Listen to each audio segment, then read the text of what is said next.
Oi, pessoal! Vamos ver a parte de anatomia vegetal, que é um pouquinho diferente de histologia, né? Histologia você vai estudar mais as células e os tecidos, funções deles. A anatomia você vai estudar as estruturas em si da planta. Então, nós temos aqui os principais órgãos vegetais, que são raiz, caules e folhas.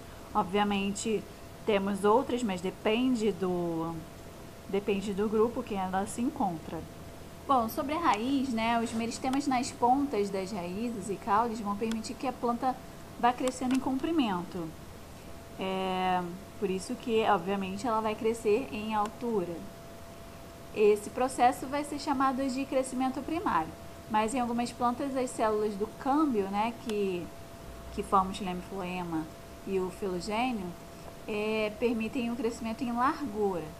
E aí vai acarretar no crescimento secundário. Então, crescimento primário em comprimento, crescimento secundário em largura. Então, a raiz, órgão aclorofilado, são as funções de fixação e absorção de água e sais minerais para a planta.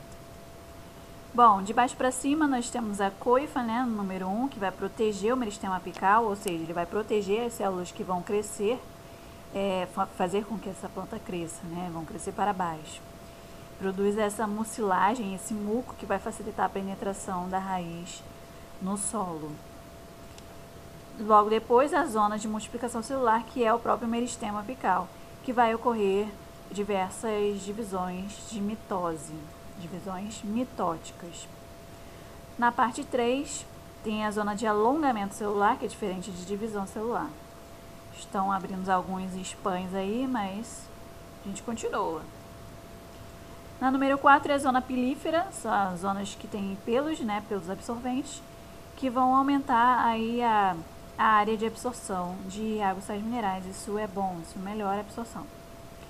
Na parte 5 temos a zona de ramificação ou zona suberosa, que é onde temos as formações de raízes secundárias, né? Não tem só uma principal.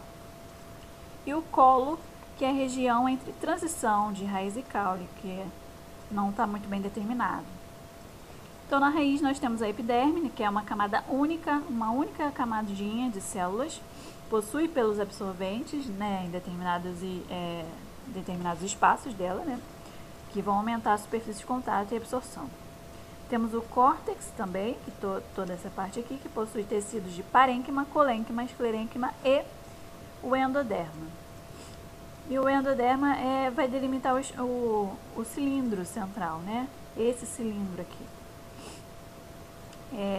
Onde está o xilema e floema.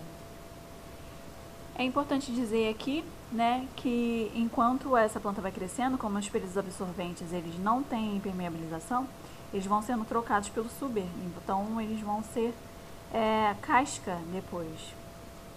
Nas dicotiledôneas ainda tem um tecido especial nas raízes, que é chamado de periciclo, que ele é capaz de gerar novas raízes laterais e secundárias, como a gente já tinha comentado no slide anterior.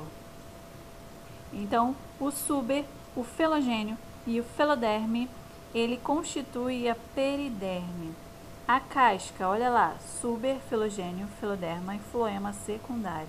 Isso tudo é uma grande casca. Falando sobre a folha, ela tem diversos formatos, né, tamanhos, né? Porém, com raras exceções, como os espinhos dos cactos, elas são folhas modificadas, né? E aí vai diferenciar a estrutura das plantas, das demais plantas. Então, o limbo foliar, ele possui em geral uma superfície plana para captação de luz. Então, é essa parte aqui da folha mesmo. As nervuras a gente tinha comentado que servem para sustentação, né? Então, essa aqui, no caso, tem nervuras em rede. Tem algumas com nervuras paralelas, e aí são chamadas de monocotiledôneos. Essa nervura em rede é chamada de dicotiledôneo. E as nervuras também, além de sustentar, elas vão passar por ali o xilema e o floema para nutrir, né? E para receber água e sais minerais. Mas, vamos lá, a função principal da planta, voltando ao que interessa, é a realização de fotossíntese. E isso é bem claro pela quantidade de cloroplastos, né, que existem, e clorofila, claro, que existem nessas folhas, por isso elas são verdes. A gente já viu histologicamente falando sobre epiderme, os parênquimas parastático e lacunar, os estômatos, que a gente vai ver um pouco melhor agora. O mesófilo foliar, que é a parte do meio. Então aqui a gente está vendo só a anatomia mesmo, né? A bainha, a região terminal e dilatada do pecíolo, e o pecíolo é essa partezinha aqui que segura a folha em si, né? A bainha é a parte onde está conectado com o caule. Na verdade, assim, o pecíolo também é a parte conectada ao caule, só que essa é mais perto e essa é mais distante. Uma diferença muito boa. O limbo é a folha propriamente dita e algumas estípulas que às vezes nem existem, né, em algumas plantas, são projeções, aí são filamentos que ocorrem na base da folha. Então, os estômatos, aqui embaixo, né, que são células da epiderme, elas permanecem mais na parte inferior, né, da folha, para elas perderem menos vapor de água por aqui, por esse poro. Então, as células guarda, elas possuem muito cloroplasto, ou seja, elas conseguem fazer fotossíntese. Quando elas estão cheias de água, elas conseguem inchar, né, automaticamente, e aí deixam um poro aberto, fazendo as trocas gasosas, sendo possível fazer as trocas gasosas, mas enquanto isso perde vapor de água. Então, ela transpira por ali. Por isso que isso tem que ser regulado, ela não pode perder muita água na hora de fazer trocas gasosas. A cutícula também já foi comentada, né, que é uma camada na superfície, né, principalmente superior, que vai ter bastante cera para impermeabilização dessa planta. Então, quando se molha a planta, né, bastante a planta, nas folhas, no caule, isso não vai importar tanto para ela, porque ela não tem nenhum modo de absorção, né, só pela raiz. Então, você molhar só a terra e ela absorver depois, isso é o suficiente. Temos algumas especializações, como os espinhos, que são aquelas folhas fechadas, acabam ficando pontiagudas, para proteção e para menos perda de água. Temos a gavinha, que é essa questão enroladinha, que elas ficam assim, né? E são folhas ou caules, que vão auxiliar as plantas trepadeiras, né? Elas seguram um caule e outro. E as brácteas são folhas modificadas para atrair os agentes polinizadores. Elas têm bastante cheiro e cor. Falando um pouquinho sobre o caule, né, em algumas dicotiledôneas, o câmbio já citado, né, pode produzir em direção à casca, além do floema que ele pode produzir, ele produz os tecidos secretores como vasos laticíferos, com C e I com acento agudo. Esses vasos vão secretar látex em plantas jovens e vão evitar a predação, porque é uma substância bem irritante. E para elas, se acontecer alguma coisa com esse tronco, o látex é até uma substância curativa. E é por esse motivo que a extração da borracha de seringueira, né, exige uma técnica apurada para o câmbio não ser afetado. Vou mostrar uma foto aqui. Então, exige uma técnica para que o câmbio não seja afetado e aí não crie desequilíbrios para essa planta e ela pare até, inclusive, de produzir o látex. Em árvores,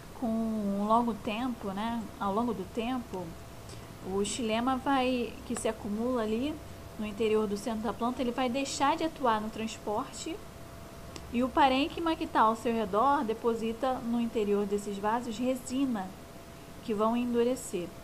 Então, depois de um tempo, esse xilema vai armazenar resina e não vai fazer o transporte. Isso fica muito aparente Quando a gente observa o corte do tronco de uma árvore, vemos a diferença entre as cores que existe, né, entre o centro e a parte periférica mais clara. A região mais externa é chamada de alburno, né, e que contém os vasos de xilema ativos ainda no transporte de seiva bruta. E a parte central é a parte que se chama cerne.